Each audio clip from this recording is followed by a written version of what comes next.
नमस्कार साथियों, मैं एडवोकेट डॉक्टर उर्मिला लाठी एक बार फिर से आपके सामने हाजिर हूँ। आज का मुद्दा है लिव इन रिलेशनशिप। हम दो बातें करेंगे। पहला, लिव इन रिलेशनशिप क्या होती है, और दूसरा, लिव इन रिलेशनशिप में रहने वाले को कब डोमेस्टिक वायलेंस एक्ट का बेनिफिट मिलेगा, कब नहीं मिलेगा। फर्स्ट, लिव इन रिलेशनशिप का मीनिंग होता है कि हम एक ऐसे रिलेशनशिप में रहते हैं जो मैरिज नहीं है बट मैरिज जैसी है। क्या कहा? जो मैरिज नहीं है, मैरिज जैसी है, जिसमें मैरिज सर्टिफिकेट नहीं बनता क्योंकि इसका कोई सर्टिफिकेट नहीं है। ठीक है। सेकंड आता है कि इसके लिए पहले शर्त क्या है। लड़की भी अनमैरिड होनी चाहिए, लड़का भी अनमैरिड होना चाहिए, तो ही वो लिव इन रिलेशनशिप माना जाता है। अगर लड़का पहले से शादीशुदा और किसी अनमैरिड लड़की के साथ रह रहा है तो ये लिव इन नहीं है।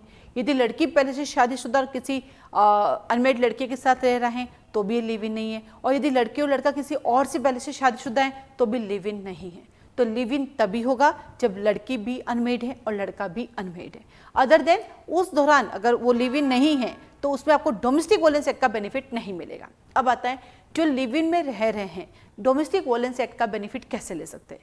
मान लीजिए ए और बी, ए एक लड़का है, बी एक लड़की है, और दोनों लिव इन में रह रहे हैं। और यदि ए बी का मेंटेनेंस नहीं करता है, उसके साथ क्रूअल्टी करता है, उसके साथ मारपीट कर रहा है, तो बी नामक जो लड़की है वो डोमेस्टिक वायलेंस एक्ट में जाके प्रोटेक्शन ऑर्डर ले सकती है। वो रहने के लिए रेजिडेंस ऑर्डर ले सकती हैं। वो अगर उसके पास कंपनसेशन की रिक्वायरमेंट है तो कंपनसेशन की डिमांड कर सकती हैं। वो उससे मॉनिटरी रिलीफ भी ले सकती है, अर्थात उसे संरक्षण प्राप्त कर सकती हैं। कोर्ट पे जाकर उसे रहने की जगह ले सकती हैं। अगर उसके पास जगह नहीं तो किराया जो रेंट होता है वो ले सकती हैं। आर्थिक सहायता उससे ले सकती हैं। अगर वो आपकी कोई भी चीज़ को तोड़ देता है, मोबाइल, फ्रिज, कूलर, टीवी को, तो उसका डैमेजेस आप ले सकते हैं। और साथ ही साथ कंपनसेशन की डिमांड कर सकते हैं। तो लिव इन की पहली शर्त है कि वो वैलिड होना चाहिए। और वैलिड लिव इन तभी माना जाता है जब लड़का और लड़की दोनों ही अनमेरिड हो, उनकी किसी अन्य पर्सन से मैरिज नहीं हुई हो, तभी वो डोमेस्टिक वायलेंस का एक्ट का बेनिफिट ले सकता है। और मान लीजिए लड़का लड़की 4 साल से लिव इन में है और अब अचानक से लड़के ने छोड़ दिया, तो लड़की लड़के पर जो है क्या कर सकती है, मेंटेनेंस के लिए केस ला सकती है। हाँ, इस कानून में जो डोमेस्टिक वायलेंस एक्ट है वो सिर्फ महिलाओं के लिए है। यदि लड़का लड़की दोनों लिव इन में रहने और लड़की छोड़ के चली जाती है तो लड़का किसी तरह की कोई डिमांड नहीं कर सकता।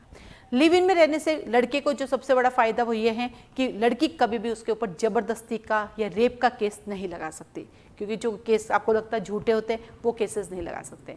तो इस तरह से लिव इन को डोमेस्टिक वायलेंस एक्ट का बेनिफिट तभी मिलेगा जब लिव इन आपका जो है वो वैलिड हो, और वैलिड तभी होगा जब दोनों ही अनमैरिड हो, अन्यथा डोमेस्टिक वायलेंस का बेनिफिट नहीं मिलेगा।